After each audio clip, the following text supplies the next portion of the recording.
Thank you for joining us. I'm Ashley Campbell. We begin tonight with a live look at Washington as we're wrapping up day 28 of the government shutdown. As the 13th vote to end the shutdown failed today, food banks in our area are already feeling the impact of no action taken at the Capitol. Nonprofits, churches, and other local organizations who provide food assistance are bracing for even more people coming through the doors, especially with SNAP funding expected to run out if no action is taken. SNAP is overseen by the U.S. Department of Agriculture. The South Carolina Department of Social Services manages SNAP benefits in the state.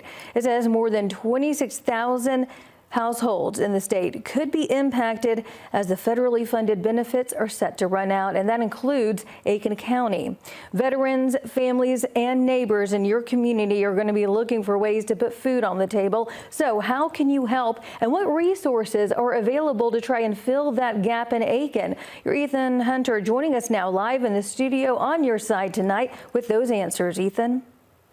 Yeah, I spoke to two food banks who say that they are seeing more people than ever and a shift in those needing help. And as the government shutdown continues to cause financial insecurity for families over in Aiken, food and other essentials are flying off the shelves.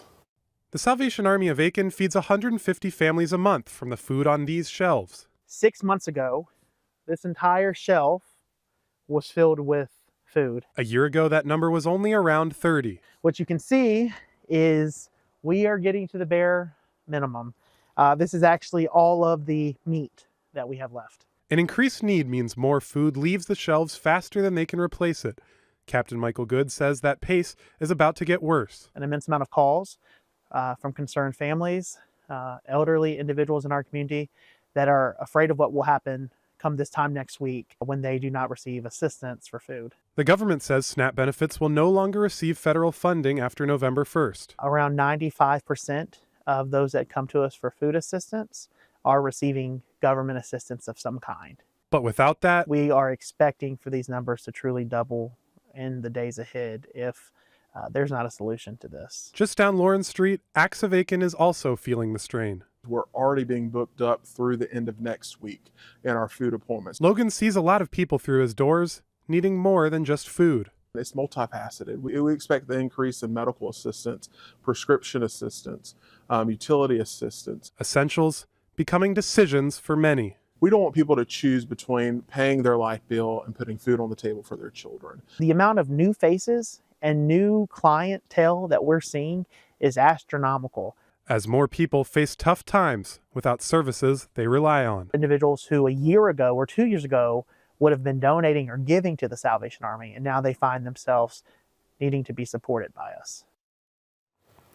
And to that point, Michael says 85% of the people that came through were new first-time clients. And as more people need these services, the more help both of these organizations can use. You can find the link to donate to both of them on our website, wrdw.com. All right, thanks for that valuable information there for Aiken County. For our viewers at home, coming up a little bit later, we're going to have more resources for you throughout the entire CSRA. South Carolina Governor Henry McMaster is activating the 1SC Fund, beginning a charitable giving campaign to help food banks and pantries across South Carolina. This, as more than 500,000 South Carolinians could go hungry as SNAP runs out of funding. State leaders are asking South Carolinians to donate to the 1SC Fund, which will provide grants to more than 900 food banks and pantries in the state. This is a disaster unlike the others that we can avoid. And we can do that by doing what we are prepared to do, and that's all the citizens working together to help those who need the help, who need food. Once again, we're limited by the amount of donations that we receive. It is going to take a statewide effort that is bigger than a philanthropy effort to fill in this gap that SNAP is leaving right now because of the sheer volume. Like, it's just, we are not logistically made to address the sheer volume of need that's about to happen. The 1SC Fund has been activated after natural disasters, with Hurricane Helene assistance at its highest raising event, bringing in about $6 million. McMaster will not be declaring a state of emergency because he says the declaration has to meet certain criteria. He's directed the State Guard to help volunteers and workers in food banks and pantries, also to help keep order if there are safety concerns. All right, take a look at your screen right now. This is a map of resources on the South Carolina side of the CSRA.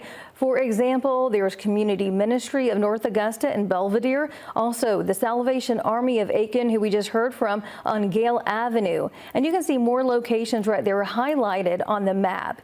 And you can also get your phone camera out right now and scan the flow code on your screen. It's going to take you straight to our list of resources in both Georgia and South Carolina. If you can't scan that code, just head to WRDW.com.